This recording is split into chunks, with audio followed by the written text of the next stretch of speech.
everybody, and welcome back. This is our first real video of this third growing season. I am very excited because I have a whole list of big plans that I want to do this year for the garden, and I thought a good video to kick off this season is to go through some of those big ideas, big plans that I really want to try to accomplish this year if we can. And then, as we progress through, then we'll talk about more the small things, the plants, the seedlings, all that. So yeah, I think I'm just going to go through this in order, and I'll pop in some photos here and there to give you an idea of why we're doing stuff and how I'm envisioning it. Now, things could definitely change as we go through this process. We are doing it entirely ourselves, as always. So more than likely, we're going to run into issues and have to figure it out from there. But here's the list. So let's start from the top. The first thing that we are going to try to accomplish is a brick border on the entire surround of the garden. I had this in my original plan. I'll pop it up somewhere around here, where I wanted those to be a border that contains the beds, the garden beds that are on all sides of the garden. I really just envisioned this being kind of cottage-like with those overgrown, like really tall flowers wisping around the picket fence. That's what I had the vision for. And the bricks are more the infrastructure that has to go in there. We've run into some issues in the past 2 years since we cut the sod out there, as you would. We're on a slope, and that is where our water drains when we have rain. And what has happened is a lot of our soil goes out into the sidewalk, and I'm really sick of scraping it with a spade to get it off and flinging the mud back into the garden. So not only will this look really nice, it will also provide a little bit more of a retaining wall, a small, very, very small retaining wall to hopefully contain the majority of that soil and keep those plants in the strip around the garden really good. So that's the idea. That is going to be our first thing that we try to accomplish. The soil outside is now officially thawed out. We can dig into it as deep as we need to, and we're going to start working on that as our first real big project for this season. I kind of went back and forth on how I wanted to design it, and there's so much information out there that it was overwhelming. So I dragged my feet a lot on this part of the project, but I think now we know what we're doing. We know how we're going to set things up. I'll pop in a couple of pictures of the bricks and the different layouts I was thinking of, but we'll go more in depth in that in a future video. So bricks, that's happening. First thing. Next thing, when we did our initial sod removal, it was very much like, let's just get it done. We have one day with the sod removal machine and really just one good day of labor within us to remove that much sod with clay soil. It nearly did us in on a hot day. Luckily, we had a lot of help. It was more intense than I thought it would be. So when we initially drew out those lines and carved in where I thought our gardens were going to be, I roughed them in really quickly. So the garden bed on the back of the fence isn't as deep as I would like it to be. It's really hard to plant anything in there, and I would like to fill those in with flowers that'll peek up over the fence, like I said previously.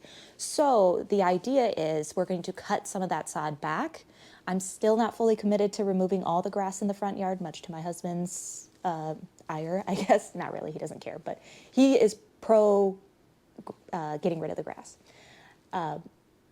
In order to get that vision, we'll have to cut more of the sod back while still keeping some of the grass in there. So that'll be the next step. We'll either do that by hand with a sod cutting tool, just the half moon spade, or we'll rent a sod cutter and get that done. There's also some sod on the sides over by my neighbor's house that I would like to cut out and make a little bit deeper so that they match the sides next to our sidewalk. So I'll kind of pop in pictures so you can get an idea of the lines we're thinking of and how much I want to cut, and I've got plants that I want to put there, so it has to happen this season.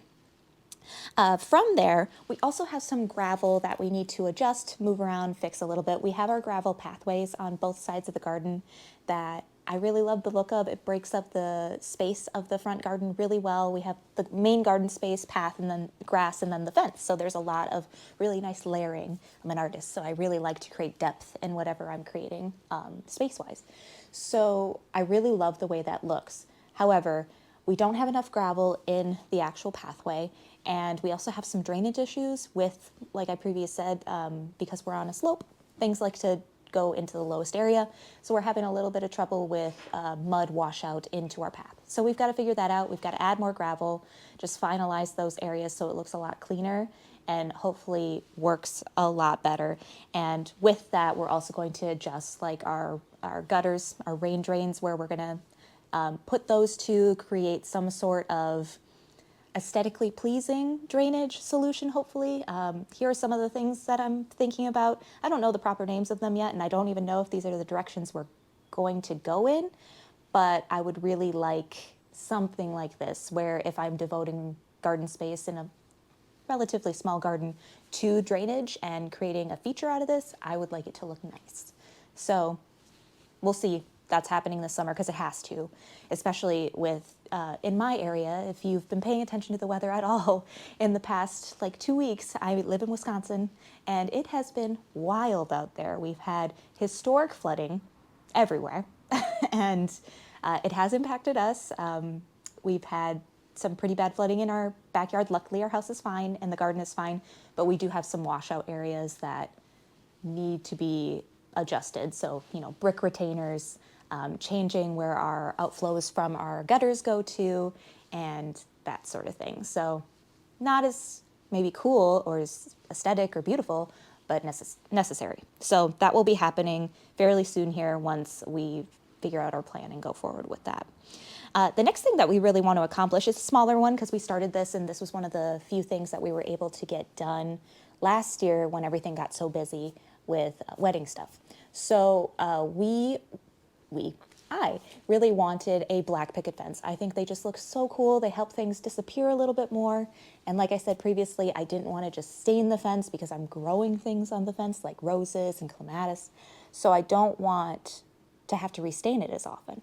The thing that I found that was the best solution for that was pine tar. Great, love it. It's cool, it's historical. The Vikings used it, why not?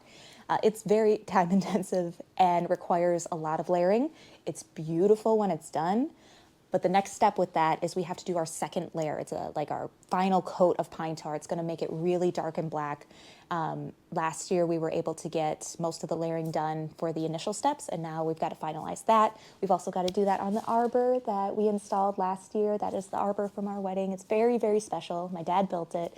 I decided to make it black as well, so everything kind of cohesive again.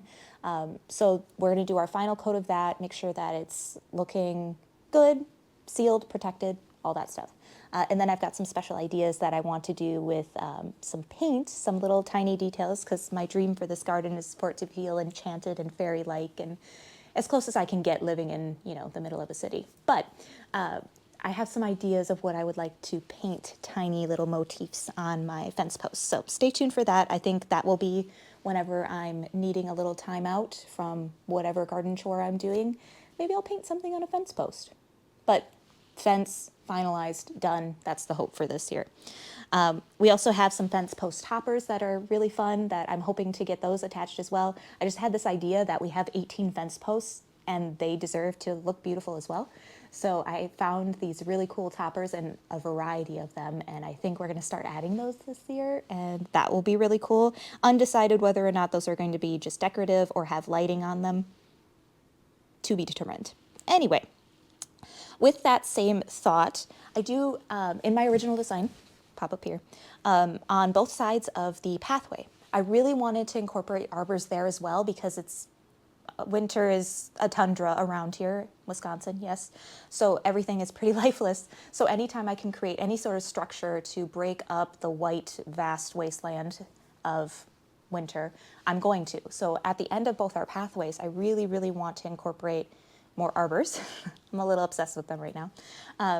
And I'm hoping we can build those, maybe. I would love to learn how to do that. So maybe I'll get my dad involved, and my husband's into woodcrafting as well. So hopefully we can create something, because buying them is expensive.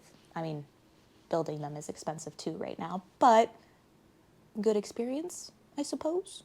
So that's the other thing. We'll hopefully, if we have enough time and money at the end of this season, we'll try to get those in, get them pine tarred, that whole business. So look forward to that. And then a couple small things around the house, because it is technically part of the garden space. I did want to put it in here. I had a photo that I just quickly very quickly photoshopped a couple years back of when I was deciding if I wanted the fence black. And I also added color to the shutters and the door. Right now they're very bright blue, very nautical, not my style necessarily. So a quick, easy fix would be to paint them. So if we have time, and yes, it's not necessarily garden things, but it's in the garden space, so I'm counting it, I would love to paint those different colors if I can get to it, because I think that'll really bring cohesive. Why is the fence black and the house white? I'm hoping that brings it all together, because that would be excellent. And then, of course, the last thing, a garden is not a garden without plants. So I've started a ton of plants. I have a lot of different ideas for the spaces I want to fill. I had to remove a lot of plants because of disease last year, but you know, make lemonade, right? So I have some new visions of what I want to put there, and I'm growing tons of seeds right now. So I'm hoping that I have a lot of different things I can put in starting in about a month or so here. And I also, again, going back to winter, would like to add more winter interests. So if I can afford a couple trees or some shrubs this year that add more evergreen interest, that's also something that I want to include. So stay tuned for that. I'm going to do a whole video talking about the different varieties that I'm growing this year and how I do my seed starting, my setup, all that stuff. So I'll go into that on a different video because it's a lot. That's the big picture. There's a couple small things that I'm hoping we can get to this year, but I want to stay realistic. But I also have so many ideas and I just want to get moving on them. That's where we're at, and I'm really excited about it. So again, next video, we're going to talk about seedlings, and then we're going to really start getting into this list and hopefully start checking some things off so that at the end of this growing season, I can start to really get the vision of that board I drew like 2.5 years ago. Thank you for joining me on this rundown and, you know, transporting yourselves through my photos that I'm envisioning for this garden while it's looking like nothing. And I hope that you'll join me on our projects in this season. I'll see you in the next one. Thanks. Bye.